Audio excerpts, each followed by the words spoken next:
English is the only window through which we can see the whole world. It is only the English language that can offer us a wide range of opportunities for employment. It is the English language that can help us to build a dignified personality. So today we are going to learn some grammatical problems which can help us to be skilled in English.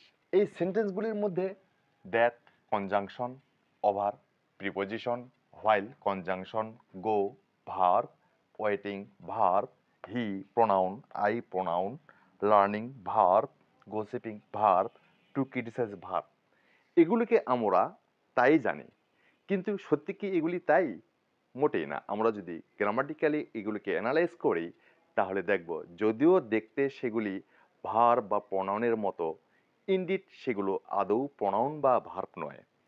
কেন pronoun বা verb নয় তাই আজকে আমরা শিখব noun এর খুঁটিনাটি। ক্লাসটি যদি আমরা ঠিক মতো বোঝার চেষ্টা করি তাহলে নাউনকে চিনতে আমাদের কোথাও কোনো সমস্যা হবে না।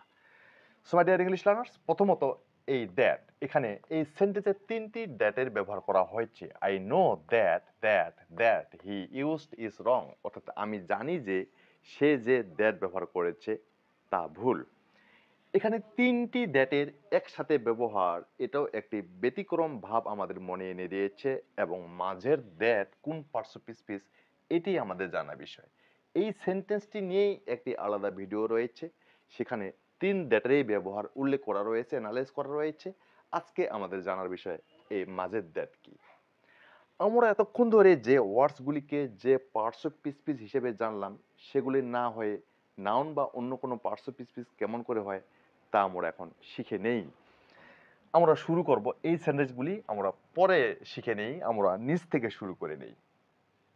Two criticize others makes us demoralized. Criticize বলতে বিদ্রূপ করা, আদার্স অন্যদের, অন্যকে বিদ্রূপ করা, মেক্স তৈরি করে আজ আমাদেরকে ডিমোরালাইজড। মোরাল বলতে নৈতিক, ডিমোরালাইজড মানে নৈতিকতাহীন, অর্থাৎ নৈতিকতার অবক্ষয়। এখানে ক্রিটিসাইজকে যদিও আমরা ভার্ব জানি, এটা কিন্তু এখানে টু ক্রিটিসাইজ এটিকে কিন্তু আমরা ভার্ব বলতে পারি না, যদিও এটি infinitive, to plus verb one মিলে ইনফিনিটিভ হয়। কিন্তু ইনফিনিটিভ হওয়া সত্ত্বেও যখন আমরা এই সেন্টেন্সের মধ্যে টু ক্রিটিসাইজকে পার্টস অফ স্পিচ হিসাবে চিহ্নিত করতে যাব তখন কিন্তু টু ক্রিটিসাইজকে আমরা ভার্ব বলবো না, বরং এটিকে বলবো নাউন। সেটি কেমন করে নাউন হলো এটাই আমরা জানবো। ডিয়ার ইংলিশ লার্নার্স, আমরা জানি অধিকাংশ সেন্টেন্স শুরু হয় সাবজেক্ট দিয়ে, অর্থাৎ সাবজেক্ট হিসেবে যে ওয়ার্ডটি ব্যবহৃত হবে তা কিন্তু নাউন হয়। অর্থাৎ আমরা সাবজেক্ট হিসাবে যা ব্যবহার করব তা নাউন। এই সেন্টেন্সের মধ্যে ভার্ব হচ্ছে মেক্স। মেক্স যদি ভার্ব হয়, এই মেক্স ভার্বের পূর্বে যা থাকবে তা পুরোটাই সাবজেক্ট, অর্থাৎ টু ক্রিটিসাইজ আদার্স এটা একটি পুরোটাই সাবজেক্ট কম্পাউন্ড নাউন হিসেবে ব্যবহার করা হয়েছে। এখানে আন্ডারলাইন দেওয়া রয়েছে টু ক্রিটিসাইজ। টু ক্রিটিসাইজ হচ্ছে হেড ওয়ার্ড, অর্থাৎ টু ক্রিটিসাইজ আদার মানে অন্যকে উপহাস করা, অন্যকে উপহাস করা। এই উপহাস করাটা এখানে হেড ওয়ার্ড, আর এই হেড ওয়ার্ডটি কিন্তু সাবজেক্ট হিসেবে ব্যবহার করা হয়েছে। সাবজেক্ট মানে আমরা নাউন ধরে নেব, তাই এটি ইনফিনিটিভ হওয়া সত্ত্বেও noun. Number 2, I don't like gossiping. আমি খোশ গল্প পছন্দ করি না। কি পছন্দ করি না? খোশ গল্প। কি বা কাকে দ্বারা প্রশ্ন করলে আমরা অবজেক্ট পেয়ে থাকি, এবং এই অবজেক্টের স্থানে যে ওয়ার্ডটি ব্যবহৃত হবে তা সব সময় নাউন হয়। তাহলে এই যে গসিপিং, এই গসিপিংটাকে যদিও আমরা ভার্ব জানি, এখানে কিন্তু এটা নাউন। তার মানে আমরা অবজেক্ট হিসাবে যে সকল ওয়ার্ড পাবো সেই সকল ওয়ার্ড অবশ্যই নাউন হবে। Next, learning makes us wise. Learning শিখা, শিক্ষা, আমরা যা কিছু শিখি আমাদেরকে জ্ঞানী করে তোলে। কি জ্ঞানী করে তোলে? এই শিখাটা। এখানে মেক্স ভার্বের সাবজেক্ট হিসেবে ব্যবহার করা হয়েছে লার্নিংকে। বিধান লার্ন মানে শেখা, যদিও এটা আমরা ভার্ব জানি, মূলত এই লার্ন ভার্বের শেষে আইনজি যুক্ত হয়ে জিরান্ড হয়ে এটি নাউনের কাজ করেছে। দ্যাট ইজ ক্রিটিসাইজের মতোই, টু ক্রিটিসাইজের মতোই লার্নিংটা সাবজেক্ট হিসেবে ব্যবহার হওয়ার কারণে এটাকে আমরা বলবো noun. Next, I is a pronoun. I হচ্ছে একটি প্রোনাউন। আই মানে আমি, এটা আমরা জানি, কিন্তু এখানে আইকে ইজ ভার্বের সাবজেক্ট হিসেবে ব্যবহার করার কারণে আই যদিও আমরা প্রনাউন, এখানে এটাকে ব্যবহার করব নাউন হিসেবে, কারণ সাবজেক্ট হিসেবে আমাদের নাউন ব্যবহৃত হয়। The he we use is a pronoun. The he, যে হি উই ইউজ আমরা ব্যবহার করি, ইজ আ প্রনাউন, হয় একটি প্রনাউন। এখানে লক্ষণীয় বিষয় হলো দ্য হি, হিকে আমরা প্রনাউন জানলেও এই দি ব্যবহার করার কারণে এই হিকে আর প্রনাউন বলতে পারছি না, এখানে হিকে বলবো আমরা নাউন। কারণ আমরা জানি আর্টিকেল প্লাস নাউন, অর্থাৎ আর্টিকেলের পরে যে ওয়ার্ডটি ব্যবহৃত হবে তা নাউন হবে। এখানে হি ব্যবহার হওয়ার কারণে এটাকে আমরা নাউন ধরে নেব। The problem is waiting. The problem is waiting, এটাকে যদি আমরা স্বাভাবিক সেন্সে ধরি বলতে পারি সমস্যাটা অপেক্ষা করছে। সমস্যাটা অপেক্ষা করছে, এই সেন্টেন্সের মিনিংটা কিন্তু তা না। দ্য প্রবলেম সমস্যাটা, ইজ হয় ওয়েটিং অপেক্ষা করা, অন্য কথা কোনো সমস্যা নেই। আমার সবচেয়ে বড় বেশি সমস্যা হচ্ছে এই যে অপেক্ষা করা। তার মানে কি সমস্যা?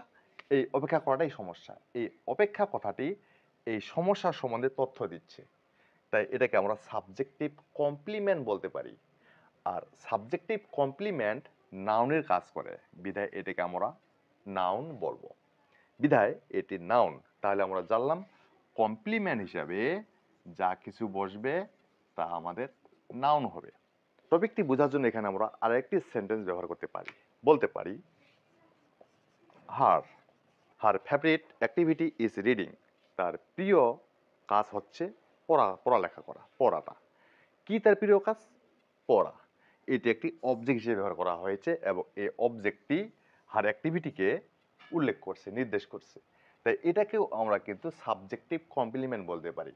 এখানে যদিও রিড মানে পড়া, এটাকে ভার্ব জানি, মূলত এখানে ভার্ব নয়, এটাকে আমরা বলবো noun. This is the go of the days. এটা হচ্ছে আজকালকার রীতি, এটাই হচ্ছে আজকালকার নিয়ম। গৌটাকে আমরা ভার্ব জানি, কিন্তু কিছুক্ষণ আগে আমরা শিখলাম আর্টিকেলের পরে যা বসবে তা নাউন। আর্টিকেলের পরে যা বসবে তা নাউন, বিধায় গো এখানে যাওয়া অর্থ প্রকাশ না করে গো এর অর্থ হয়েছে রীতি, বিধায় এটাকে আমরা এখানে নাউন বলবো। আমরা আরেকটি উদাহরণ ব্যবহার করতে পারি, বলতে পারি there is a cut on her face. There is a cut on her face, তার মুখমণ্ডলে একটি কাটার দাগ রয়েছে। কাট, কাট মানে এখানে কাটা নয়, কাট অর্থাৎ কাটার দাগ। আর্টিকেলের পরে কাট ব্যবহার হওয়ার কারণে এই কাটকে আমরা ভার্ব না বলে নাউন বলবো। ঠিক তদ্রুপভাবে আমরা বলতে পারি please wait for a while, দয়া করে কিছুক্ষণের জন্য অপেক্ষা করুন। এখানে আর্টিকেল এর পরে হোয়াইল ব্যবহার হওয়ার কারণে হোয়াইলকে আমরা এখানে নাউন ধরে নিব। যদিও হোয়াইলকে আমরা কনজাংশন জানি, কিন্তু এখানে হোয়াইল নাউনের কাজ করেছে। তদ্রুপভাবে দ্য ম্যাচ ওয়াজ ইন্টারেস্টিং। ম্যাচটি, খেলাটি মজাদার ছিল ইন দ্য লাস্ট ওভার, শেষ ওভারে। এখানে ওভারটাকে আমরা প্রিপোজিশন জানলেও এখানে কিন্তু প্রিপোজিশন নয়, এটা হলো এখানে নাউন। ওভার এখানে নাউন। কেন? আমরা জানি article plus adjective plus noun, এই স্ট্রাকচারটি আমাদের মনে রাখতে হবে। অর্থাৎ আর্টিকেলের পরে যদি অ্যাডজেক্টিভ থাকে তারপরটা অবশ্যই নাউন থাকবে। এখানে আর্টিকেল দিয়ে পরে অ্যাডজেক্টিভ লাস্ট, তারপরটা অবশ্যই আমাদের এখানে নাউন হলো। এখন আমরা জেনে নেই এই মাঝের দ্যাট আসলে কেমন করে নাউন হয়। অর্থাৎ I know that he used is wrong, অর্থাৎ আমি জানি যে সে যে দ্যাট ব্যবহার করেছে তা ভুল। সেন্টেন্সটিকে যদি আমরা অন্যভাবে লিখি তাহলে ক্লিয়ার হয়ে যাবে। আমরা লিখতে পারবো আই নো